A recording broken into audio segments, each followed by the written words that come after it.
Salve, camaradas, tudo bem? O tema do vídeo de hoje do canal é: Ministro Fernando Haddad defende atacar a aposentadoria do trabalhador brasileiro.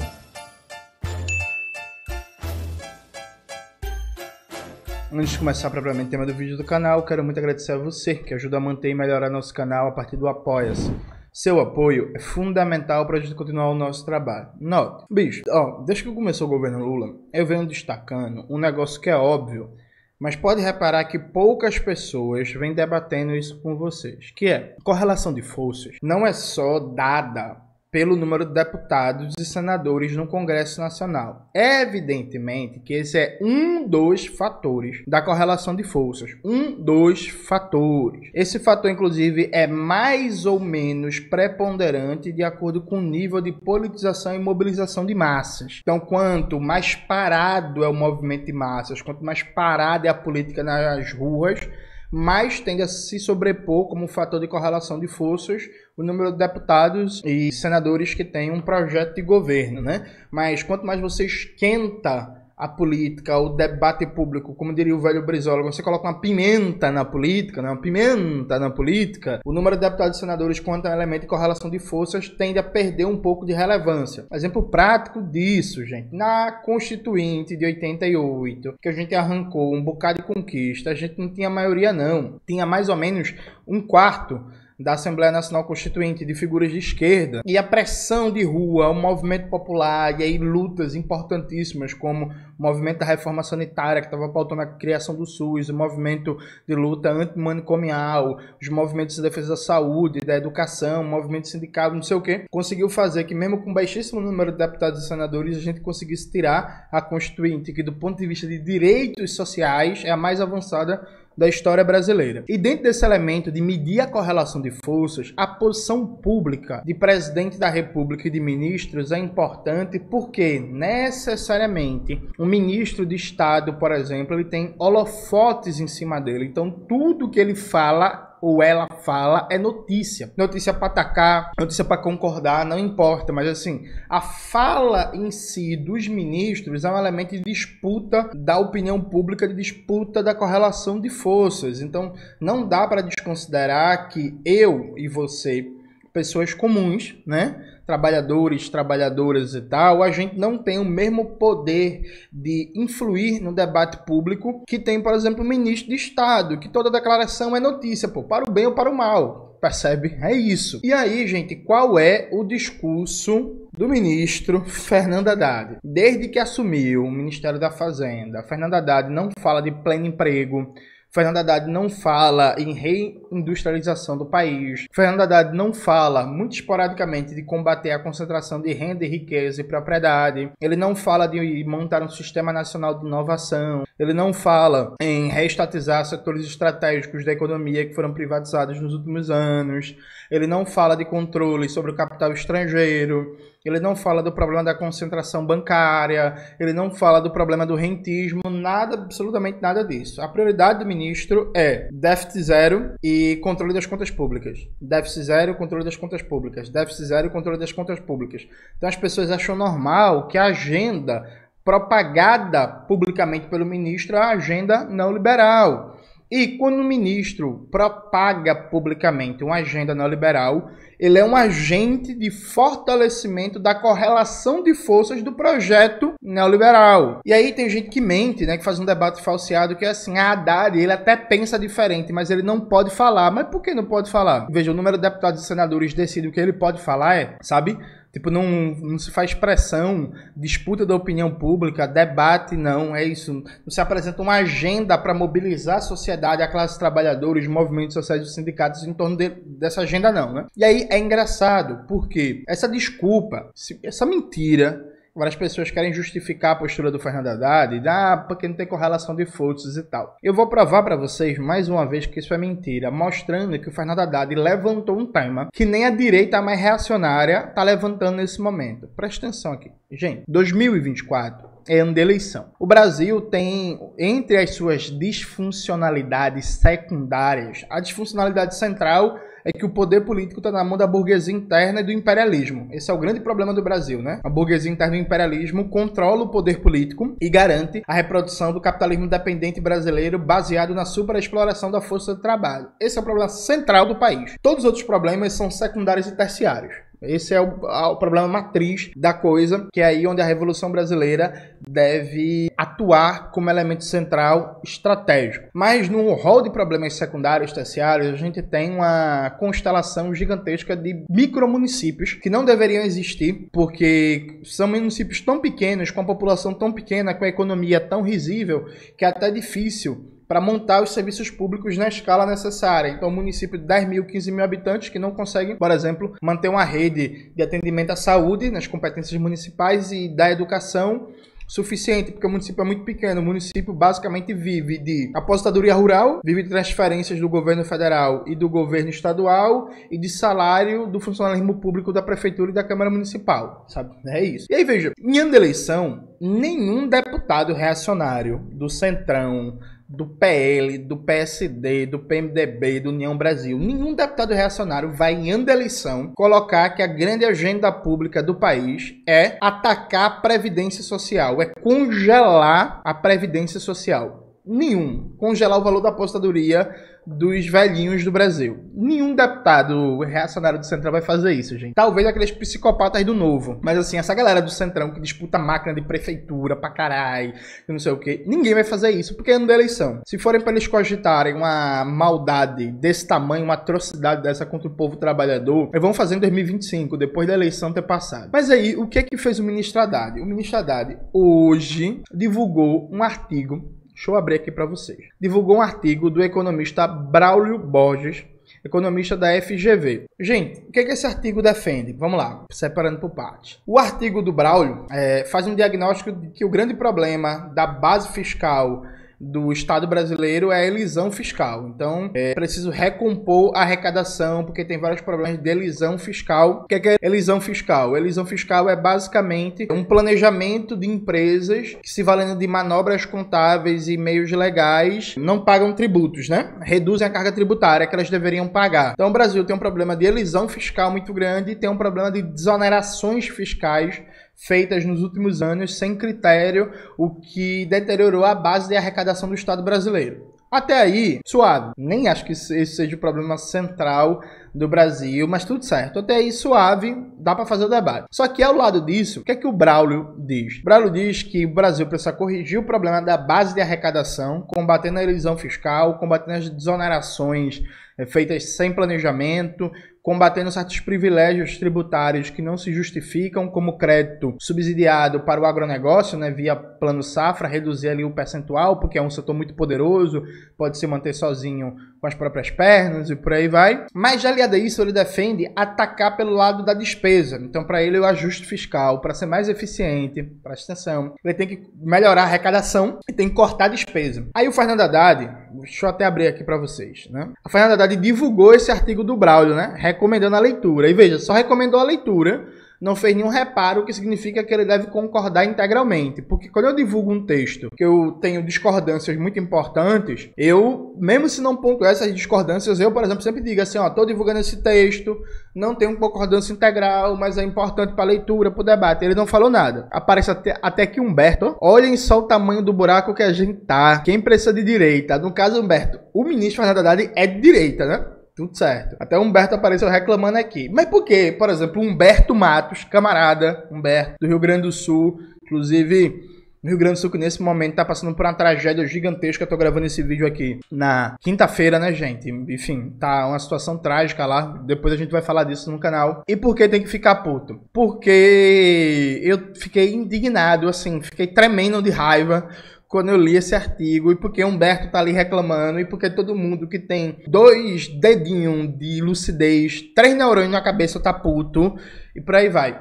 Gente, o que é que fala o artigo do Braulio? Vamos lá. A gente não vai ler o artigo todo, que não precisa, eu só quero mostrar 2 pontos para vocês. Quem quiser depois ler, tá aí o título do artigo, né? Para quem quiser ao site, não sei o que, para quem quiser ler todinho. Eu quero mostrar duas coisas importantes para vocês. Começa aqui, ó, nesse trecho do artigo do Braulio, olha o que ele defende. Do lado do RGPS, o Regime Geral da Previdência Social, um elemento crucial para conter sua expansão seria a desvinculação do piso previdenciário e mesmo de outros benefícios assistenciais, como BPC, benefício de prestação continuada, do salário mínimo nacional. O salário mínimo é uma variável que deveria ser reajustada ao longo do tempo em termos reais, refletindo ganhos de produtividade da mão de obra. Mas é uma variável que deve regular o mercado de trabalho, ou seja, a vida de quem está participando ativamente da economia. Presta atenção aqui, gente. As aposentadorias e pensões deveriam ser reajustadas apenas pela inflação, mantendo o poder de compra ao longo do tempo. Veja, o Braulio, ele não deve ser um ignorante, eu não conheço, né? Por que eu digo que não deve ser ignorante? Porque isso é mentira. Mantendo o poder de compra. Veja, o que é que significa aí? Hoje, quando você aumenta o salário mínimo está vinculado à aposentadoria e benefícios como o BPC, o benefício de prestação continuada. Então você aumenta o salário mínimo, aumentou a aposentadoria. O que é que o cara quer? O Braulio tá defendendo e o Fernando Haddad compartilhou. É assim, corrige a aposentadoria só pela inflação. O que é que isso significa? Gente, vamos lá. Se eu parto de um valor de 1.000, vamos imaginar que eu parto de um valor de 1.000, o salário mínimo hoje é 1.412, só para facilitar a conta, que eu parto de um valor de 1.000. E aí a aposentadoria começa com 1.000, uma inflação de 10% ao ano. Para facilitar a conta também. No universo de 10 anos, eu só reajustei a inflação. 10 anos depois, é mentira que foi preservado o poder de compra, mantido o poder de compra, porque eu vou ter 10 anos depois o mesmo poder de compra que eu tinha 10 anos atrás. Só que nesses últimos 10 anos, a inflação cresceu. Alguém fala assim, mas Jones, mas foi reajustado de acordo com a inflação. Veja, índice geral da inflação. Porque há inflações setoriais e no caso da aposentadoria, a gente está falando de pessoas idosas que, por exemplo, gastam uma parte substantiva da sua renda com remédios, que normalmente tem uma inflação maior do que o índice de inflação geral, com planos de saúde, que historicamente tem um índice de inflação maior do que a inflação geral, pessoas que precisam, por exemplo, fazer adaptações nas suas casas para conseguir se locomover a depender dos problemas de locomoção, que tem gastos a mais com saúde, porque a inflação na saúde normalmente também é maior que a inflação geral. Então você manteve estacionado o poder de compra no universo de 10 anos, repondo só a inflação geral, mas na prática deixando o valor da aposentadoria sendo corroído por vários aspectos parciais da inflação, principalmente aquela inflação que atinge diretamente a pessoa idosa, que tem demandas específicas na sua dinâmica de sobrevivência. Então, quando você está corrigindo a aposentadoria só repondo a inflação, o que é que os economistas falam disso, gente? Falam que existe um congelamento real. Vocês lembram que teto de gasto do governo Temer, o que é que a gente falava? A gente falava que tem um congelamento real do gasto público. Por que um congelamento real? Porque o teto de gasto do Temer só permitia crescimento para repor a inflação. Então você só podia repor a inflação do ano, né, no orçamento público, o gasto primário. Lembrando que o gasto com juros e serviço à dívida pública ficava de fora do teto. A gente chamava isso de quê, gente? De congelamento do gasto público. É isso, a gente falava que a PEC da morte do Michel Temer ia congelar por 20 anos o investimento público. Por que congelar por 20 anos?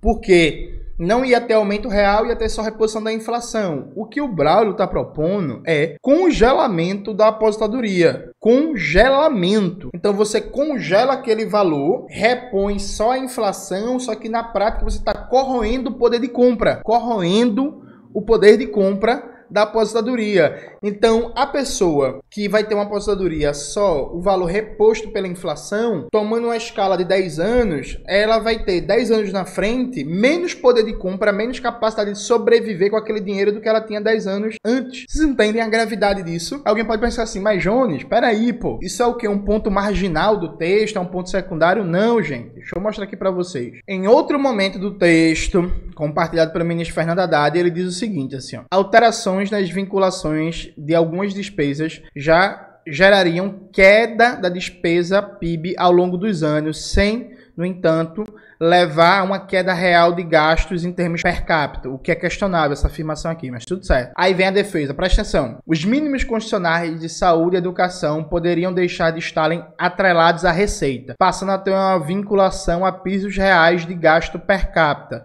de acordo com o público-alvo. População total no primeiro caso e crianças jovens no segundo, o que vai contra, inclusive, a lógica de universalização que está colocado na Constituição de 88, né, de tentar universalizar serviços de saúde, de educação, de previdência, de assistência social e por aí vai, mas tudo certo. Pisos esses que podem ser crescentes ao longo do tempo, vão continuar crescendo, mas na proposta do Braulio, que o Fernando Haddad também defende, isso significa reduzir ano após ano o valor que teria hoje para a saúde e educação por causa dos pisos constitucionais. Aí presta atenção, aqui ó, os pisos previdenciários e de benefícios assistenciais deveriam ser corrigidos apenas pela inflação e não pelo salário mínimo nominal, como já apontado anteriormente. Ele reforça o ponto. Alguns subsídios extras para o setor agropecuário, como a equalização de juros do Plano Safra, entre outros, poderiam ser reduzidos, uma vez que o setor já é altamente competitivo com as próprias pernas. Ou seja, o ministro Fernando Haddad compartilhou um artigo que defende atacar os mínimos constitucionais da saúde e da educação. Saiu um texto, no Outras Palavras, muito bom, do Antônio Martins, debatendo isso. Gente, por favor, leiam. Coloca na tela, Maxwell, deixa um tempinho aí. Leiam esse artigo, que detalha muito bem o ataque dramático que está sendo tramado pelo Ministério da Fazenda e pelo Ministério do Planejamento. E defende congelar aposentadorias. Gente, aí eu volto para o que eu falei inicialmente. Hoje, os deputados do Centrão não teriam coragem de ano eleitoral propor congelar a aposentadoria dos trabalhadores, parar de ter reajustes da aposentadoria acima da inflação. O ministro Fernando Haddad está defendendo. Veja, a sorte desse povo é que a direita no Brasil é muito reacionária, é muito antipopular. Mas você já parou para pensar, se um direitoso que fosse inclusive demagógico, um direitoso fosse assim, dissesse, oxente, peraí menino, vou agitar aqui nas minhas bases que o ministro da Economia do governo Lula está defendendo congelar a aposentadoria do trabalhador. Veja, seria mentira? Não, o ministro compartilhou o artigo, gente. De verdade. Sabe, às vezes eu fico chocado. Veja, pra vocês, pra não ajudar a extrema-direita, a gente tem que ficar calado, é? De verdade, assim, uma pergunta pra vocês. Vocês acham que é uma proposta neoliberal defender congelar a aposentadoria do trabalhador brasileiro? Não ter reajuste real na aposentadoria? Isso pra vocês é neoliberal ou não é? Tipo assim, não é possível, gente. Não é possível que vocês achem normal que o ministro da Fazenda do governo Lula, Fernando Haddad, compartilhe um artigo defendendo congelar a aposentadoria do trabalhador brasileiro, da trabalhadora brasileira, daquela pessoa que dedicou a sua vida a trabalhar nesse país, que normalmente deu seu sangue pela riqueza e a prosperidade que ela não desfrutou, foi apropriada privadamente pela burguesia. Quando chega na velhice, uma luta para ter uma velhice com um pouco de dignidade. Aí a proposta do governo Lula é isso mesmo, que defendida pelo Fernando Haddad, é o quê? Congelar a aposentadoria do trabalhador, da trabalhadora brasileira, sabe? Vocês não ficam indignados com isso, não? Como é que é isso, velho? Eu consegui, inclusive, até um gráfico que tá rodando em grupos de WhatsApp, né? Que é um gráfico que mostra como seria a previdência, o valor da aposentadoria, se a regra defendida pelo Braulio no artigo compartilhado pelo Fernando Haddad já estivesse valendo. Coloca na tela, Maxwell, e deixa um tempo para a galera ver, por favor. Veja, esse traço azul é a aposentadoria. Qual seria o valor da aposentadoria desde 2010 para cá, se a regra proposta pelo Braulio já estivesse valendo, né? Só corrigir a inflação, sem ganhos reais para a aposentadoria, e esse é o salário mínimo. Percebam que hoje a aposentadoria estaria, né, abaixo de R$ 1.200. Então, se essa regra já estivesse valendo, a aposentadoria estaria abaixo de R$ 1.200. Mas alguém falaria assim, mas Jones, peraí, pô, tá fazendo drama da porra. É só uns 250, 270 reais a menos. É, gente. Vai dizer isso para quem vive com aposentadoria. A minha avó, né, que a gente chamava ela de Mãe Zezé, ela conseguiu a aposentadoria rural. Tem gente que diz que o Bolsa Família é o programa social mais importante da história do Brasil. Eu acho que é a aposentadoria rural, mas tudo certo. Minha avó, ela conseguiu a aposentadoria rural. E eu lembro perfeitamente, quando eu era criança, que antes da minha avó conseguir a aposentadoria rural, era isso. Todo mundo tinha que trabalhar na lida da cana-de-açúcar, plantava macaxeira para vender na feira do Cabo Santo Agostinho, no centro do Cabo e não sei o quê. E era uma fome da desgraça, tá ligado? Eu tenho memória, com 10 anos de idade, de várias vezes, 10, 11 anos de idade, várias vezes. Por exemplo, tava na casa da minha avó, passando as férias de janeiro, e eu chegava pra minha avó e dizia assim: ô mãe Zezé, o que é que tem pra almoçar? E não tem nada pra almoçar não, vá descer no quintal pra pegar fruta, porque não tem nada pra almoçar não, que era um negócio meio que o café da manhã e janta, era isso. Café da manhã e janta, e era muito isso, né? O cuscuz, a macaxeira, o inhame, normalmente a macaxeira e o inhame, inclusive, que a gente mesmo plantava, né? Meus avós, meus tios plantavam, e quando tinha carne, a carne era galinha que minha avó criava, ou ovos da galinha que minha avó criava. A aposentadoria rural mudou a dinâmica, por exemplo, alimentar na casa da minha avó, porque a partir do momento que ela ganhou a aposentadoria rural, por exemplo, boa parte do dinheiro era para comprar comida, porra. Então a gente passou a almoçar regularmente, por exemplo, né? Passou a comer carne regularmente para além das galinhas que ela criava, né? Passou a comer, por exemplo, carne de boi com mais frequência.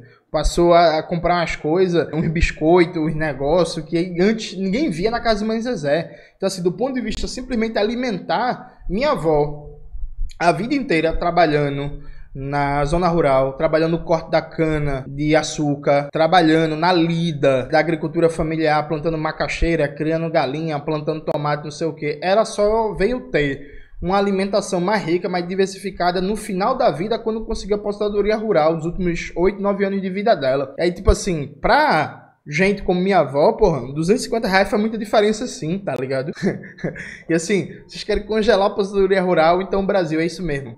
Cada vez mais trabalhadores na informalidade, né? Terceirização, quarteirização, uberização, todo tipo de desgraça que você imaginar. E aí, por cima, agora a gente vai meter a chibata na aposentadoria rural, na aposentadoria do trabalhador, da trabalhadora urbana, e vai congelar o valor. Não vai ter aumento real não, vai só repor a inflação e foda-se. É isso mesmo. E aí com detalhe, né? Com detalhe, que há uma tendência cada vez maior de crescimento de inflações setoriais, como por exemplo no setor elétrico, né? O custo da energia elétrica tende a subir com essas privatizações cada vez mais escabrosas que estão rolando Brasil afora, né? A dependência do Brasil, por exemplo, no setor médico hospitalar, né? O déficit comercial da saúde também tende a crescer. Em 2013 era 10 bilhões, em 2023 é 20 bilhões. Mesmo que o governo Lula esteja lançando um programa para isso, esse programa vai influenciar pouco nisso, sabe? Então é isso mesmo, gente. Como é que é isso, velho? Quer dizer que o grande debate do governo Lula na questão previdenciária não é revogar contra a reforma do Michel Temer, não. Não é, por exemplo, rever os privilégios da aposentadoria dos militares. Aí sim, um absurdo. Não é, por exemplo, gerar emprego formal para fortalecer a previdência, não. A agenda que o ministro está defendendo, compartilhando esse artigo, é isso mesmo. É congelar a aposentadoria do trabalhador e da trabalhadora brasileira. De verdade, assim, eu do fundo do coração, né? Você acha isso normal, velho? Eu tô perguntando assim, de boaça, assim mesmo, meio triste, com vontade de chorar. Você acha isso normal, de verdade, assim? Que é isso mesmo, o ministro da Fazenda do Brasil, nesse momento, ele acha normal compartilhar texto de economista defendendo atacar os pisos da saúde e da educação e congelar a aposentadoria do trabalhador e da trabalhadora do Brasil, sabe? Não ter aumento real da aposentadoria. Você acha isso normal, gente? Ou eu tô...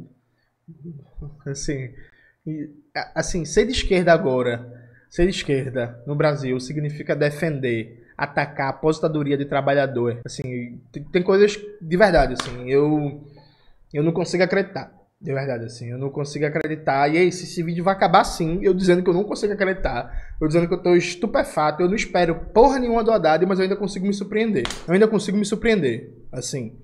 E aí, é foda, porque, de novo, vai vir os silêncios de sempre, vai vir as covardias de sempre, vai vir o silenciamento de sempre. Eu aposto que ninguém na mídia progressista vai chegar pro ministro e vai perguntar: ministro, vem cá, aquele artigo que você compartilhou nas suas redes sociais, disse que todo mundo deveria ler, fala em congelar a aposentadoria do trabalhador brasileiro. Você defende isso, sim ou não? Sabe? As perguntas básicas, incrivelmente, nunca são... É isso, galera. Espero que vocês tenham gostado do vídeo de hoje do canal. Não se esqueça de se inscrever no canal, ativar o sininho, curtir esse vídeo, compartilhar, tudo isso que vocês já sabem. Um beijo e até a próxima.